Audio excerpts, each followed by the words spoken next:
that was Ann Liu, who's a student, will also be continuing next quarter. And she's also the information specialist. So she put all the data room together and all of that. And Ann, if you could make sure that all the attendees today get access to the data room. It has all of the readings and things of that nature, and all the work that the systemic group has done thus far. Also, Anne, if you could monitor the chat, that'd be outstanding. Okay, let me just move to the next slide here. Just real quick. Again, just to give premise, the students, when you talk to them, again, they are focusing on one aspect of the master estimating theory that the group has been discussing, and we're thinking systemically. So when you hear the students talk, we're not thinking about a piece of time, we're thinking about systemically, full cycle, from the very beginning to the very end, which is decommissioning after life cycle or after operations and maintenance. So just keep that in context. Next is, I won't get into this. I won't get into this much, but this gives you context of the master estimating theory, which again, if you get into the data room, it has more explanation of exactly what this is. Two-way flow data, and it's constantly verification and predicted state. And this is why it's so important that we have to have this process is quite complex. And that's why we have to have experts in all fields to have an absolute or absolute minimum variance to predicted state. And again, I don't want to spend time on this, but that will be in the paper, and also it's in the data room as well. You'll be seeing this slide a lot with the students. We think about symmetry. We think about systemic two-way flow. And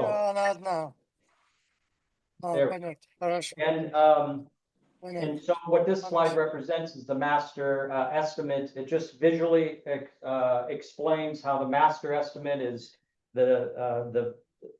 where all the information goes to, and all of these are cluster groups or individual groups. So this could be comms. This piece here could be habitat, and within the habitat, HVAC systems, electrical, on and on, interior finish, and each of these then will have offshoots on and on. And it's how the information flows within all these groups and moves into the master estimate. So you'll be seeing this slide a lot because the students are thinking about systemic connection, and we call it a two-way flow of information. We're almost done here. And this is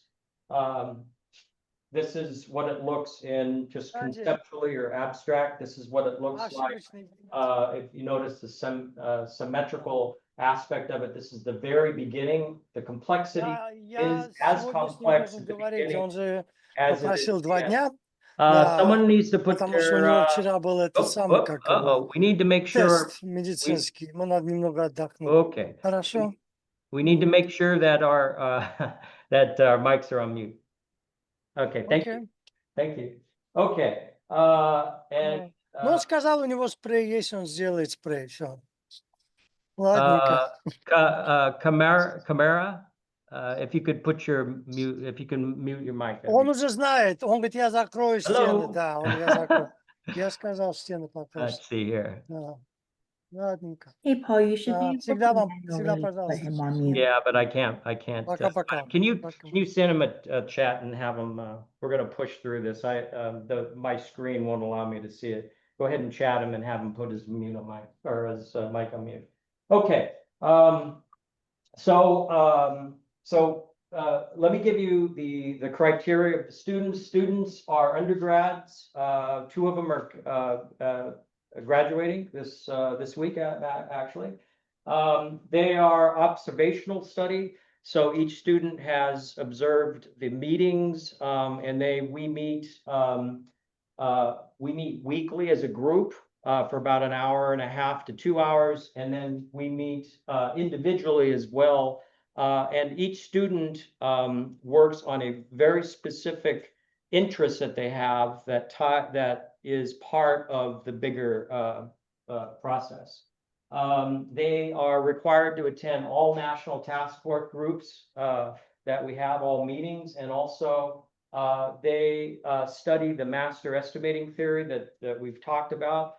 So they have a pretty good understanding, actually surprisingly for their age and experience. They have a really good grasp of temporal data and how that all fits in.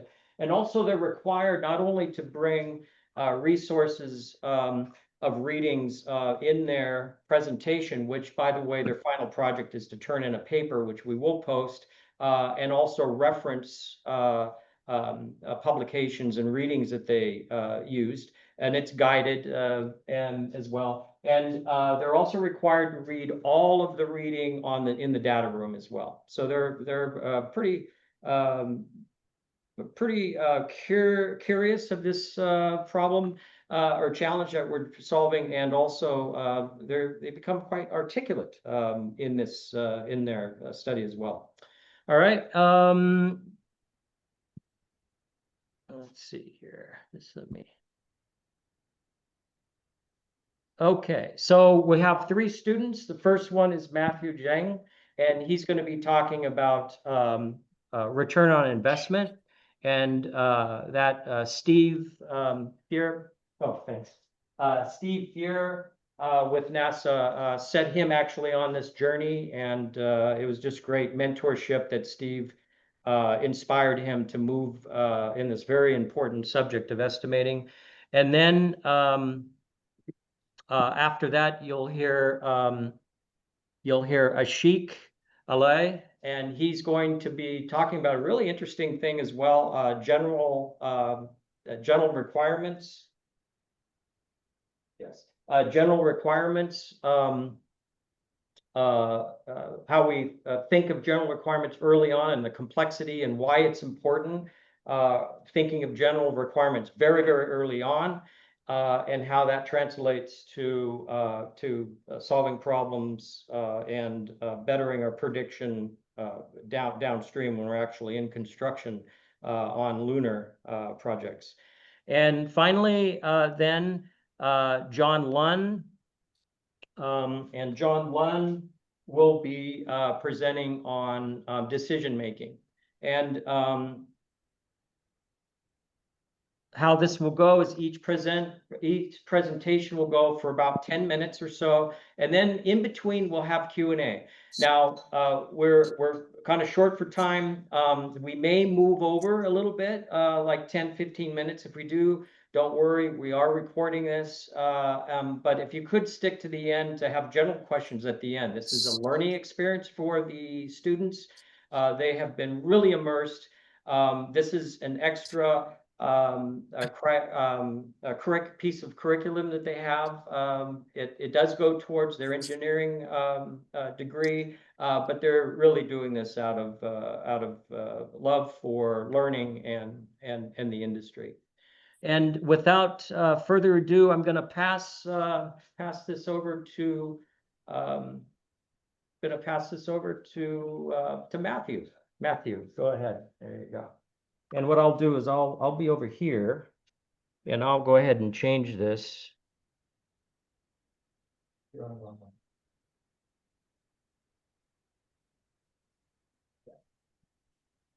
Oh, I'm sorry, we can't do that. There we go. Okay.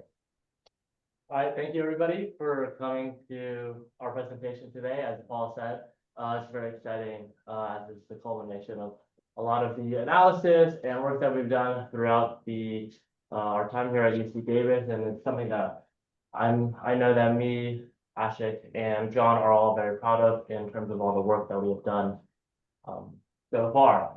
So first, I will be presenting on quantifying uncertainty and ROI in an aerospace R&D lens, particularly in a lunar construction based environment and thought process. So to get started,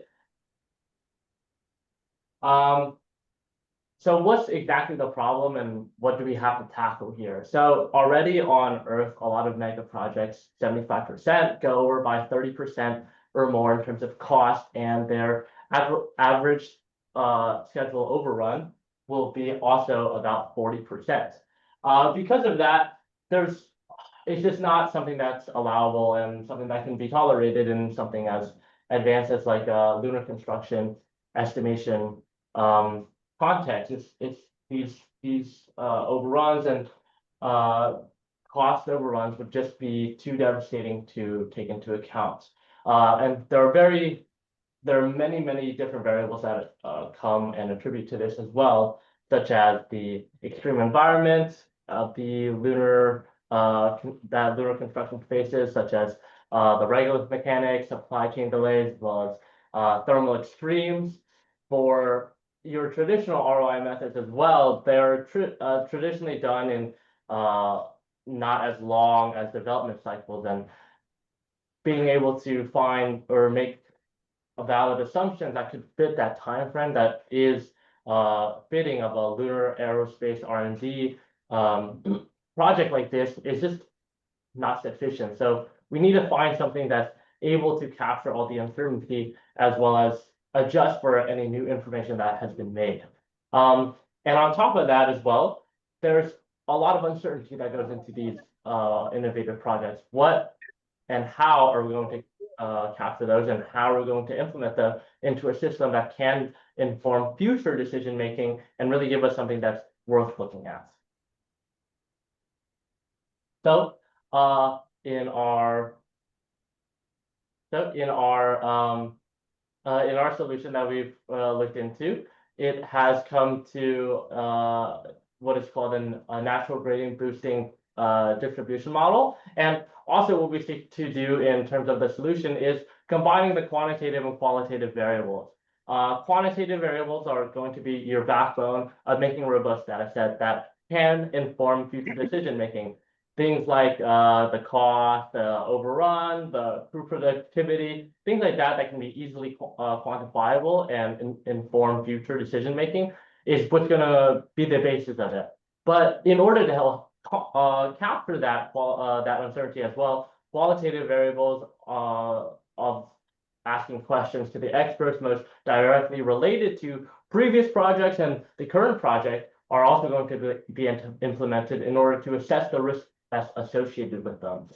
Being able to leverage machine learning and like a probabilistic framework in the setting allows for the creation of a robust metric that can inform future decision making, as well as really using it in order to be dynamically updatable in the terms of when new information comes in, and creating metrics that are really able to keep track of all the progress and everything that is going on in these innovative and advanced projects. So why exactly did we choose this solution? So we chose a solution because it's already had a proven success. In this study conducted, it was applied to a South Korean small, middle size projects that were all government funded. And as you can see by the success rate, it's great. It's much greater than like what would normally be assumed. And the success rates are something to show the capability of what these kinds of models are capable of and how powerful they are that can be used. Something that I would also like to point out about the study is that it was conducted 2 years ago, and since then we've seen exponential growth in the machine learning space. And something that a lot of these studies also reference that with the advancements of these machine learning models as well, they're like these metrics and these methods are only going to become better and more robust in the way that they're able to help and improve our decision making into the future. There's also many different other advantages that come with it as well. Being able to create these probability models, the reasoning that's behind it, and the integration of quantitative and qualitative variables that are able to be integrated into these models easily is also just one of the many different advantages that come with using these models. And just with quantitative and qualitative variables alone, you're not going to be able to see the performance and metrics that are able to be developed from these models, and these models are able to outperform them consistently. So, all this talk about quantifying uncertainty, what exactly would go into it? So, qualitative inputs are something that are able to capture expert knowledge and uncertainty that quantitative metrics simply cannot. This by no means is meant to be an exhaustive list, but it is something to show the types of questions that could be asked, and then that could be integrated into the model in order to better capture that uncertainty and see the underlying risks associated with each project. Things like equipment availability, risk probability, and severity score all show like experts' opinions and how drastically they can affect the outcome and the success.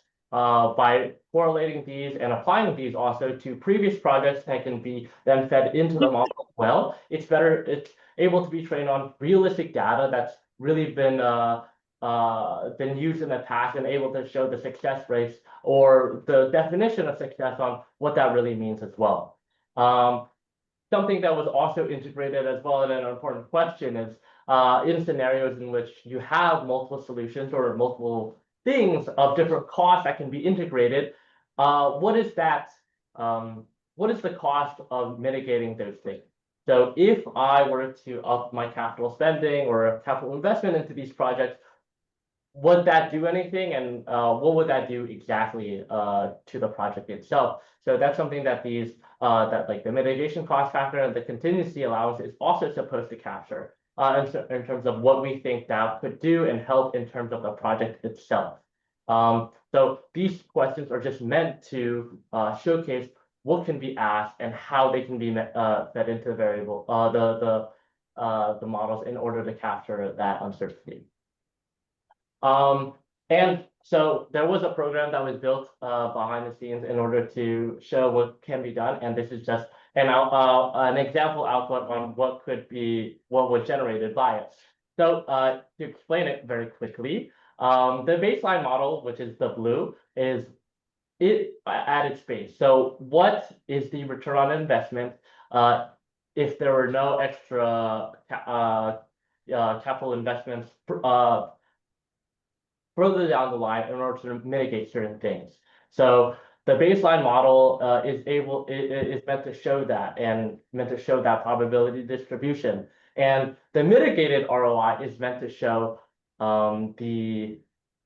when an extra 10% is invested and meant to try to offset certain uncertainties, what will that do? And as you can see, there's like a larger probability distribution associated with each one, and the difference in this case is not very big, and potentially could indicate that maybe it's not worth investing that. But these are not meant to be exhaustive or definitive metrics. They're meant to be metrics in order to inform decision making with a lot of other variables and considerations as well. In the next slide, it's also meant to touch on something that we will talk about shortly, in the importance and weighing of certain variables. So certain variables might affect the ROI and the success rate of the project more than others. So this program is meant to show what really went into affecting the success rate and the return on investment the most, and that way experts can look at these metrics and see how they can potentially be changed and how they can potentially be up in order to best understand where to improve things, or in order to improve the project success and the things that go into it. And as for further discussion,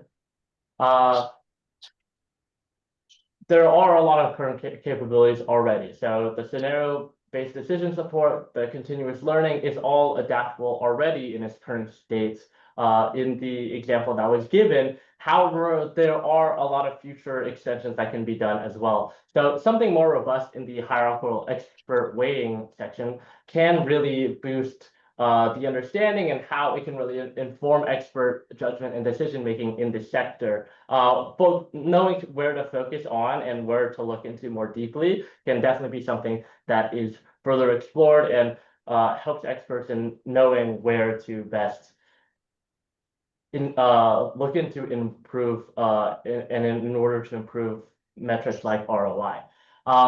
Expanded feature sets that really are exhaustive, going down into the micro level of what is really trapped and can be fed into the model is very important as well in making a robust model and data set. The model will only be able to create metrics that are as useful as the data that is inputted into it.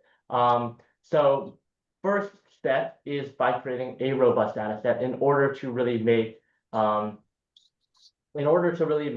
a model that's worth looking at and a metric that is worth informing future decision making.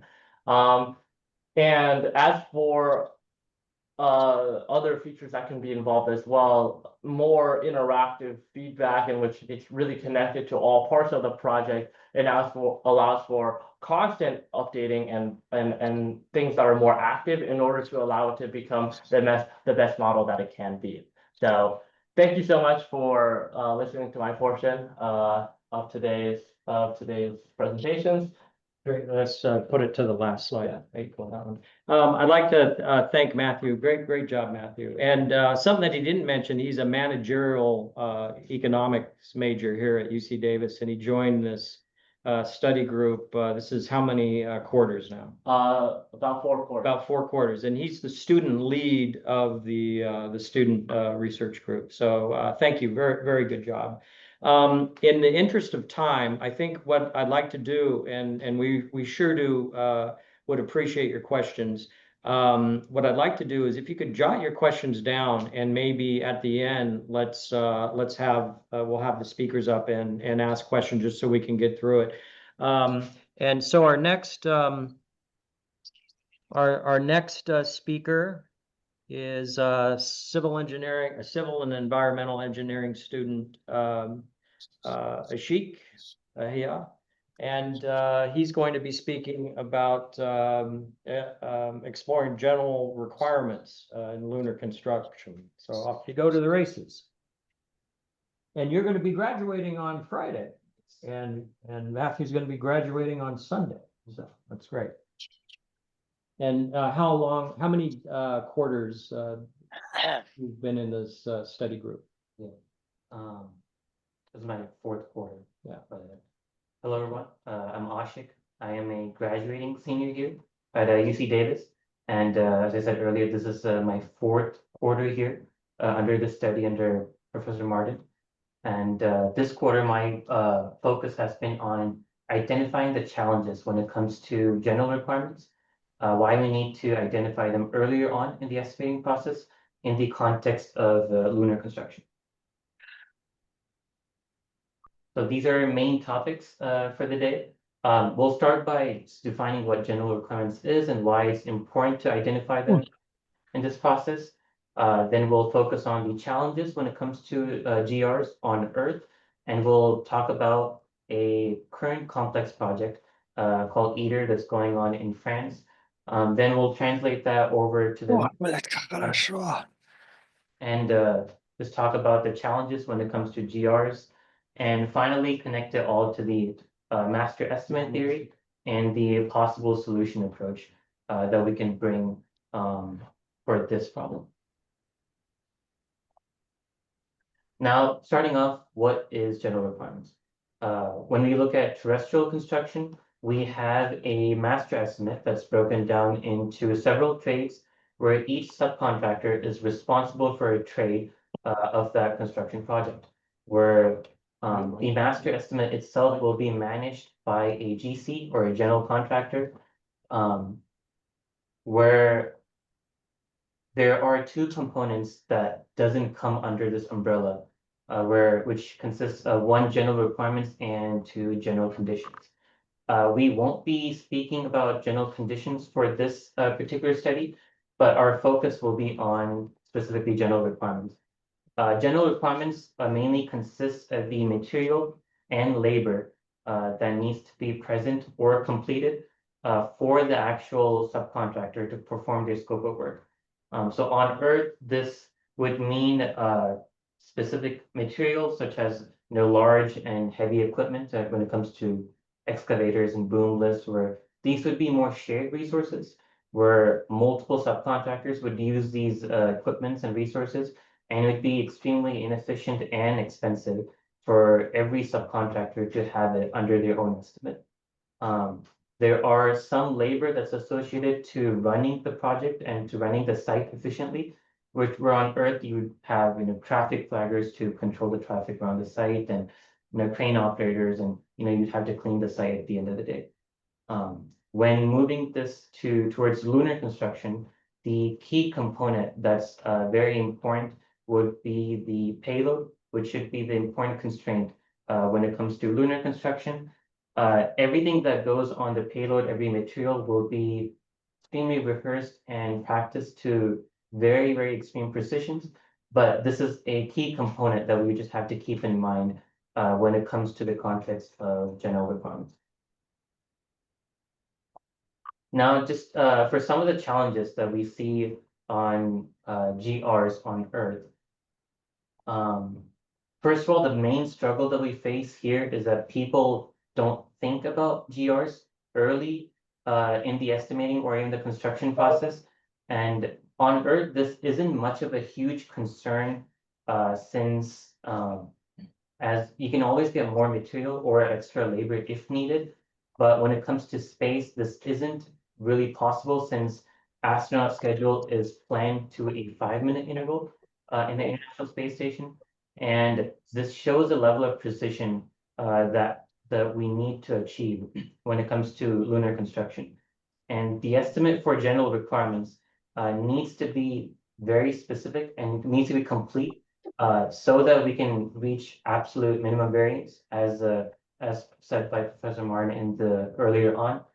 And the estimate for general requirements needs to be complete so that if there's any variance throughout the construction process, it can be adjusted slightly as time moves on. Looking at a current project that's going on, we have ETER. It's a fusion reactor project that they're building in France with the collaboration of more than 35 nations, where they're trying to build a fusion reactor where they can replicate the energy of the sun, which is a carbon-free resource for the future.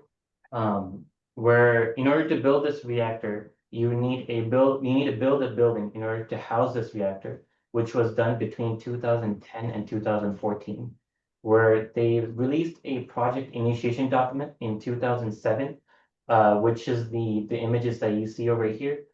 The image up top, though, that's the table of contents for general requirements, which was released earlier on in the construction process, and the image below, that's just a snippet of one of the sections.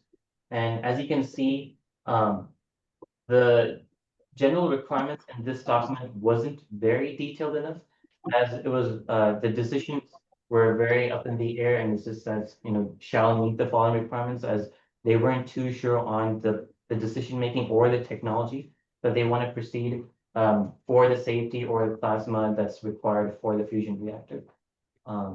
So just that being said, what we currently face when it comes to Earth is that we in the construction industry don't think about GRs significantly early as we need to, and we don't think to the level of detail and complexity that needs to be thought about in this particular project for lunar construction or a series of projects.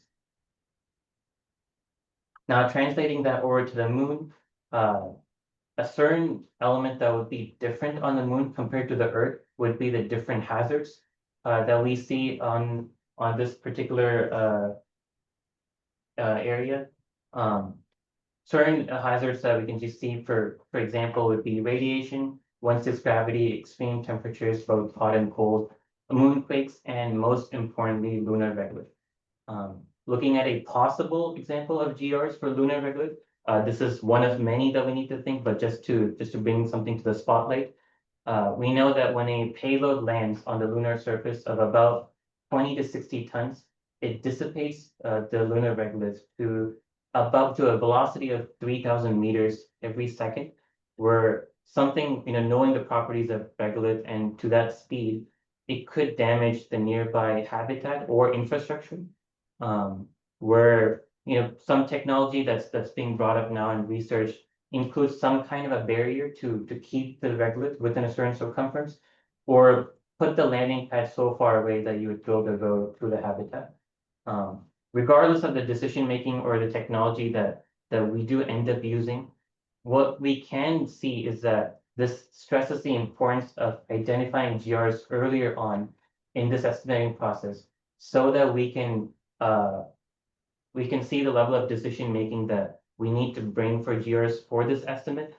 And we can identify these challenges to the level of complexity that needs to be done.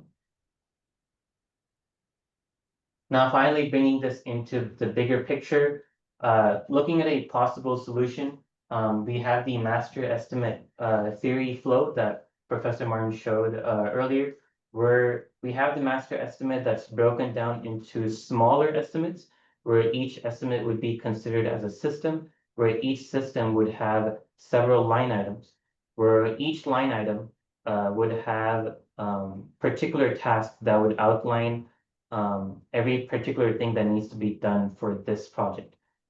Typically, GRs are kept as a separate estimate within the master estimate on Earth, but something that we could possibly do is to create a subsection for each line item to outline and identify the particular general requirements that you would need for every single task that needs to be done.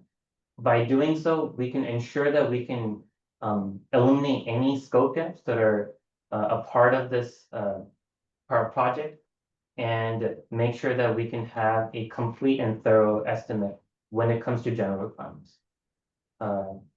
That would be all that I have for today, and I hope that stresses the importance of identifying general requirements earlier on in the process and the challenges when it comes to Earth. And thank you very much. Great, thank you. Great job. Outstanding. Thank you. Yeah, very good. Thank you very much. And it's been a pleasure to have both you and Matthew working with you guys, students here. In the top tier of students in your department. So thank you. Yeah, it's been great. You guys are going to do amazing work. We're going to hear from them, right? And I told them when they walk across the stage and they grab their diploma, I said at that point, you're no longer students, you're colleagues. So we get to work together down the road. Now we're going to have John Lunn. This is his first quarter. John Lunn is a civil environmental engineering student. We met each other. He took the estimating analysis class here, which all of these students need to take or be proficient in that. And so this is John's first quarter in this study, and he's really excelled very, very nicely on the master theory and conceptual abstract thinking for what we're diving into. So without further ado, he's going to talk about the systemic implications of exploring decision-making in full cycle estimating. Thank you, Paul. So opportunities to decision-making. Lunar construction is going to involve a lot of decision-making, just like construction here on Earth or any other, or an aerospace project. Any project requires a lot of decision-making. Decision-making is an area of ongoing research, so it's useful to improve decision-making during the lifetime of a project like lunar construction, since it's so long. Some of the major challenges in decision-making, they've been extensively but not conclusively researched, includes just what rational is. Most researchers can agree that rational decision-making is the ideal that we want to strive for, but not everyone can agree on what a rational decision-making process is. Is a process that produces a rational decision, or just a process that always produces a rational decision? If I throw a dart at a dartboard and I make a rational decision, was that really a rational decision-making process?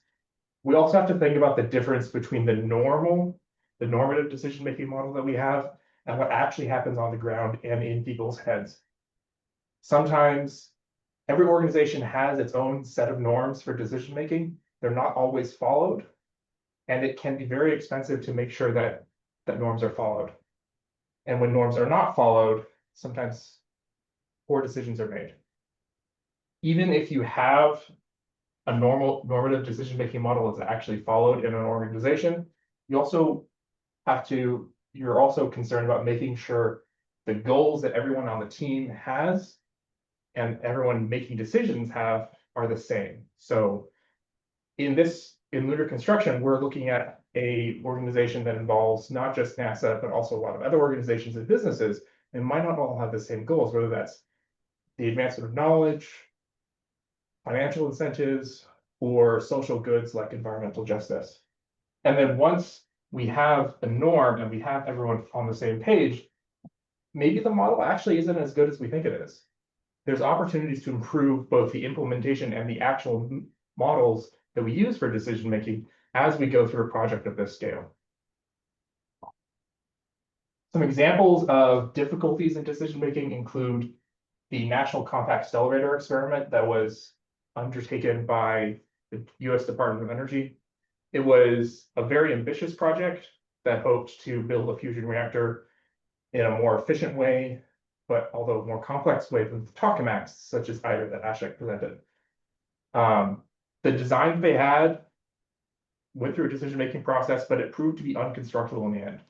So although there was a lot of money spent and there were advancements made, it never reached final fusion. Many in the audience will already are familiar with the mitigated success in the shuttle program. It did launch 112 times successfully, but there are some really well-documented and well-researched challenges that project faced. The Korea Superconducting Tokamak Advanced Research Reactor was a tokamak that faced similar challenges to the NCSX project, but was successful in completion, partly because they planned for a little bit of failure where the National Compact Accelerator experiment planned for none. The tolerances on NCSX were just too small. K-STAR, the tolerances were a little lighter. They didn't make decisions early on that just pushed costs back and inflated their costs in the end.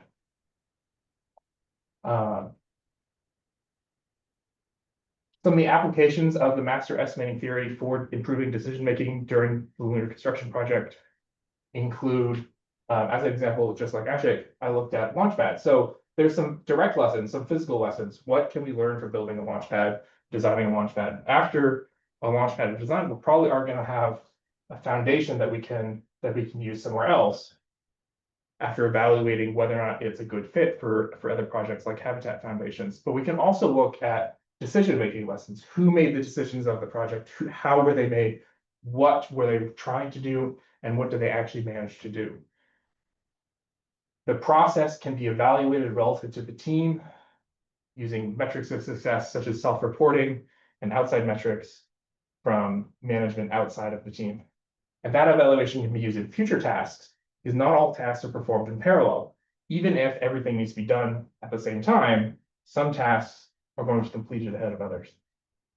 This ties into the master estimating theory in that each team making decisions is a tiny little bit, but if everything is tracked in sufficient detail, you're not just tracking what is happening, what the thing that is going to be built, you're also tracking how they're doing it, who is doing it, and that's put into the estimate. And once you have that information here, you can propagate it out to other similar projects elsewhere, even outside of direct system relations. I have a few questions of my own that might be useful to discuss among yourselves, since many of you are experts in your field. What are your goals on and around the moon? This is very important if we want to actually successfully do this. What do we get out of it? How do our goals align with the goals of others? What data do we dream of having? All of the students in this project, this research, in this study group, really wanted more data to sink our teeth into. And maybe that's partially just because we didn't have access to it, we didn't look hard enough. But the master estimating theory gives us an opportunity to look for data ahead of time and then get it as it is produced and have it all in one spot. how do you maintain norms in your field? Every field has their own norms. Every field needs to maintain their norms differently. Has your organization committed to norms and not followed them? This is one of the challenges facing mega projects, is when they commit to doing something and they don't quite do it the way they said what they would. What models have worked well for you, for your team, or you specifically? What works well? What lessons do you have anecdotally or as a case study that can be applied to the rest of the lunar construction project and the master estimating theory in general? That's it. Thank you very much. And I think we're all going to come up here. Thanks, John. Outstanding. Again, John, this is his first quarter, and he'll be joining us with 2 new students next quarter, along with Ann Liu, who will continue as the not only a student but the information specialist for the group. So what I'm going to do is I'm going to stop. Yes, what we're going to do is, Ann, would you like to facilitate the questions? And I noticed Patrick Duke is online, and Patrick is a colleague and also the industry reach out. He's with Turner Townsend, and he's helping them tremendously on this because this is non-funded volunteer, and there's just a lot to do. And so thanks for joining us. I also noticed. Yeah, sorry, I just wasn't able to join on video because I was just finishing up a meeting here with a client, so I apologize. I know you said you had a pretty busy week, so I really appreciate it. Steve Fear, I know you're online too, and reiterating, you've been a great inspiration to the students as well. Thank you very much. What we're going to do is I'm going to stop share, and then we're going to go into, why don't you guys come over here, and what we'll do is, where's the clicker here? Right here. You got a clicker. Nope. Well, there was the clicker. All right, plastics. Let's see here, let's just do this real quick.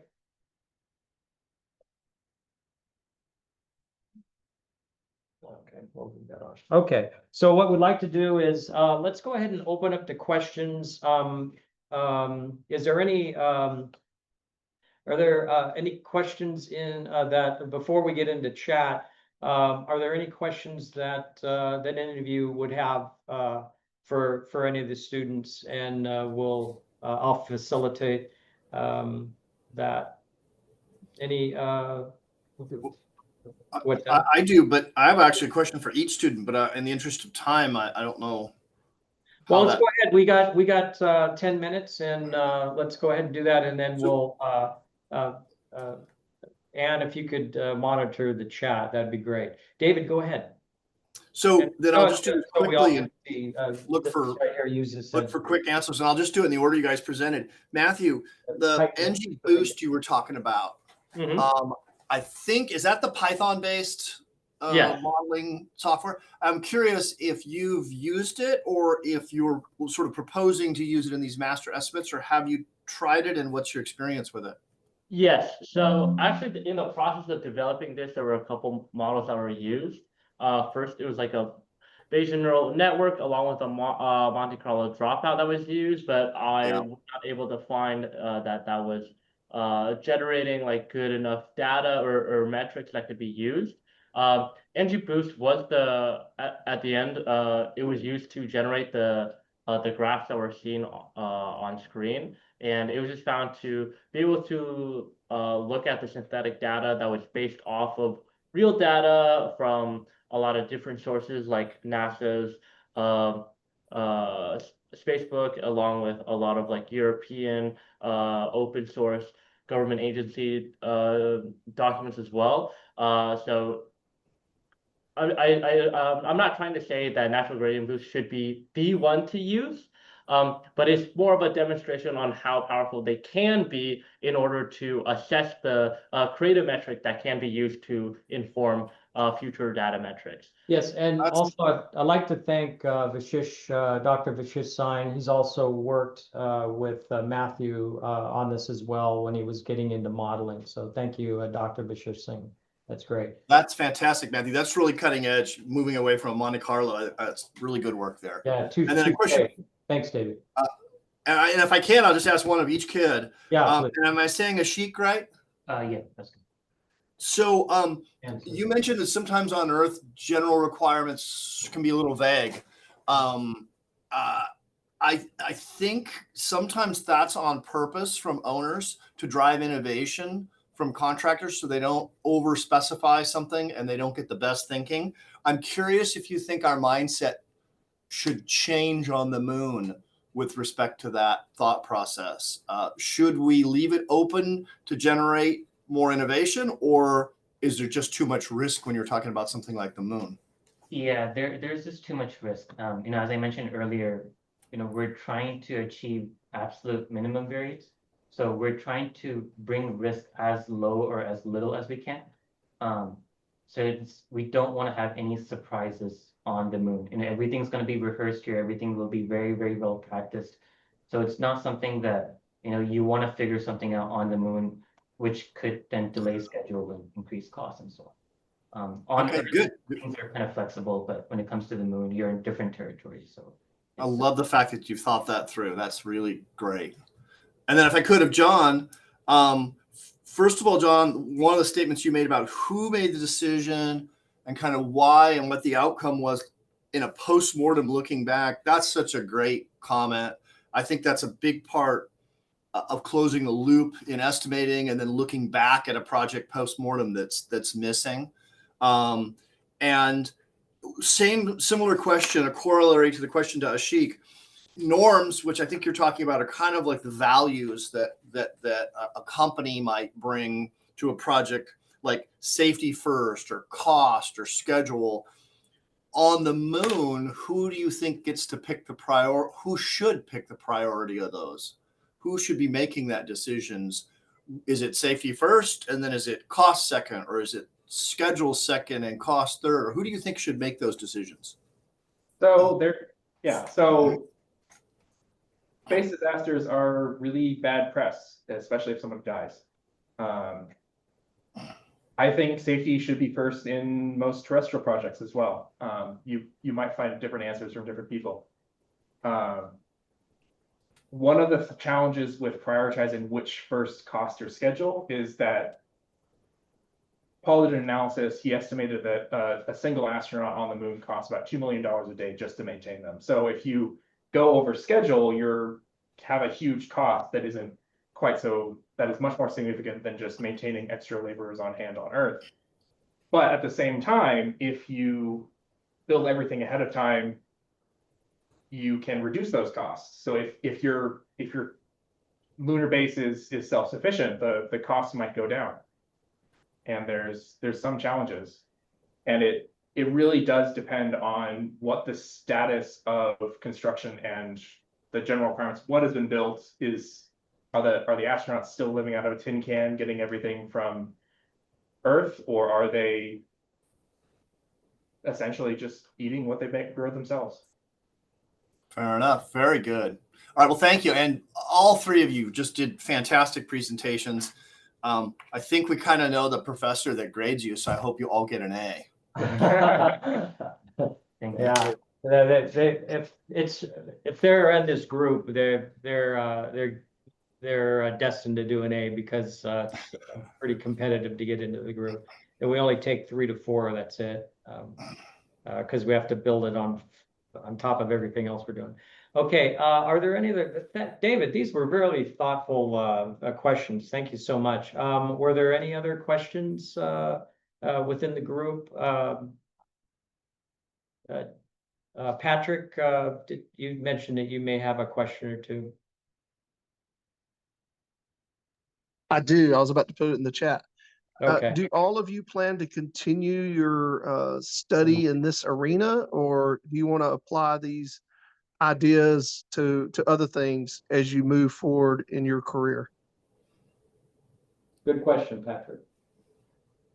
I at least am planning on continuing as a student. Sounds like a recruiting question. But I don't know what these two are doing. Yeah, I guess from my field, and I guess this kind of actually ties into the question. in the chat for me, but I would say looking internally and investing in certain projects and understanding like the amount of capital and as well as like the return that you're exposed to by pursuing certain projects is something that's very similar to like the real world and finance in general.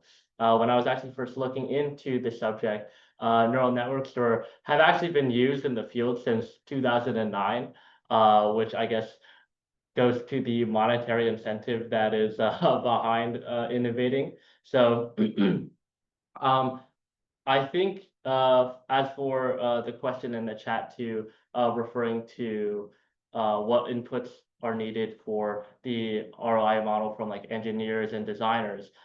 This is meant to not be like fully in like only one is used for the entire project. For something as big as lunar construction, there are going to be so many sub projects and so many subdivisions, and this can be applied and then more looked at in a portfolio manner. So each group and each project that has like all these different teams and components associated with it can have things like design time that's needed, design adjustments that can be projected, the overall complexity of the project, if we already have the technology that is associated with what is needed to be combined and be completed with the project as well. So all these can be fed into separate models and then aggregated into one overall one that can then produce, your most robust metric, but also getting into the nitty-gritty details and seeing which parts need to be improved or which parts need to be looked at a little bit more.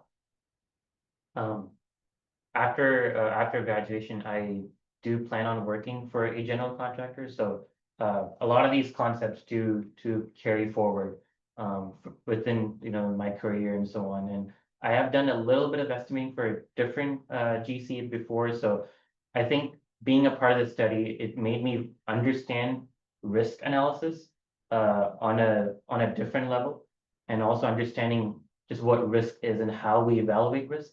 So I think understanding those parameters will definitely help me, hopefully, in my future when it comes to just evaluating cost, schedule, safety, and how important they are in different situations and so on and so forth. So from that regard, although this is not for lunar purposes, at least on Earth purposes, I think these parameters will translate over. Great, Patrick, that's a really thoughtful question, David and Patrick, thank you. And now we're approaching the up top on the 1 o'clock hour. So if you don't mind, I'd like to get through the questions in the chat. So if you can stick with us, that'd be great. We won't go past 10 after period. But to have feedback from the industry is something that's so powerful for these students and our program as well. The other thing is I see Jay Lunn is Professor Jay Lunn with UC Davis is in the audience. He is also a mentor and helps me with critiquing the students and editing their paper. Reminder that their paper will be posted. Hi, Jay. Good to see you. He's on his yacht or his sailboat here. So I'm impressed that it has internet. But at any rate, thanks for your work. And their papers are going to be posted on the NASA or the data room that's fully edited. So thank you. Okay, Anne, can you read just a couple of the questions in chat? We actually covered them all. Matthew addressed it already, so we're right on time. Yeah. Oh, that's perfect. Okay, well, are there any other questions? One of the things that will be really convenient, we'll get to that in a moment, is that we're gonna ask use these questions to improve our papers that we submit to the data room later. So even if you don't think we can get the full answer in the next 10 minutes, let us know. Okay, is there any comments in the I believe there's a question for you. Yeah, there's just got 2 questions for Matthew. Okay, all right, go ahead. So yeah, the root cause of cost overrun, So we kind of talked about this in terms of the pre-construction estimation lens, and it's just the estimations are just always too conservative on what is needed in order to fully pursue a project. We've had a lot of discussions in which on Earth, the investors are always looking to save money, and I think on like million based mega projects where there's like millions and potentially billions of dollars invested already, people go lengths just to save 200 grand in the grand scheme of things, which then can lead to disasters later on, and then cause even more problems and more capital that needs to be invested. So I think that is typically the root cause there. And handling that large variance is a great question. It's actually not something that I've thought about beforehand, but I think it's something that can be tightened up with just the robust amount of data that NASA has from previous projects. So because of that data and that robustness, hopefully that can be able to be used to cut down on the overall variance and the overall uncertainty that is seen there. Okay. And one of the things I want to, whoever asked the question, thank you for what's the root cause of cost overruns? One of the things that the students work on quite a bit is the understanding of coming up with much more detail earlier on. So there's more understanding of cost awareness as opposed to just putting things in huge big buckets that you may be going over, but you may not know. And the more detail you have that can talk to historical, intense and historical, the better. And that's where we get that two-way flow and predictive nature. So that's probably the key aspect is predictability of variance, detail at the very beginning that matches the detail at the very end, and a continual stream of smart verification at all points. And I won't get into the theory too far, but through articulated management, detail, and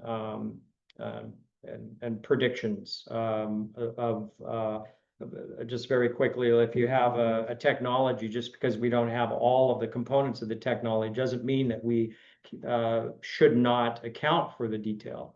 So it's that kind of yin and yang that's quite important. Okay, looking at the time, I wanted to, Steve, again, thank you so much for your help with the students. Is there any thoughts or questions you have for the group? I just want to say fantastic presentations. It's yeah, been fantastic working with the last two quarters, and it was to Matthew in particular, but to the group, everybody, y'all did a great job. So thank you so much for all the questions, and thank you. Yeah, and honestly, I wish I would have talked more to your colleagues there. So all of you had great presentations. I'm looking forward to I assume it's all going to be at least student papers, if not senior dissertations or senior theses. Yeah, I think what you said, if the papers are going to be posted in the, is that where your question is? Yes. Yeah, so the students' papers as part of their final, their presentation and their paper is being reviewed by myself and Professor Jay Lang, and we're in final review now. And then after we come up with our edits, they'll revise, and then we'll post it under the student section for the data room. So, thank you. Thank you. Thank you. Thank you, everybody. Let me see. Any other? We're a little over. Any other questions that anyone has? Okay. In the interest of time, and we respect everyone's time. Thank you so much. Thank you, Ashiq, and thank you, Matthew. Ashiq and Matthew and John. You can tell they put a lot of thought into this. Beyond the formulas and the rigor that they dive into, they really had to think in an abstract way. And as we all know, that abstract thought isn't typical for undergrads. So so it was pretty impressive for me to see that journey where they're thinking not only the rigor and the objective aspect of science, but they were thinking also of applying abstract and subjective thinking to that as well. It was a good process to see them go through. So with that, thank you so much for everyone attending, and we hope to see you next time. Our next meeting will be in a couple weeks, and it will be all the authors speaking on their on the part of the paper that the group is putting together. So still have to coordinate that. So but that's coming up. And so thank you very much, and everyone have a great day. And thank you, Paul, for facilitating the work on this. My pleasure. It's Yeah. a treat to work with Good job, such kids. amazing folks. Okay, bye.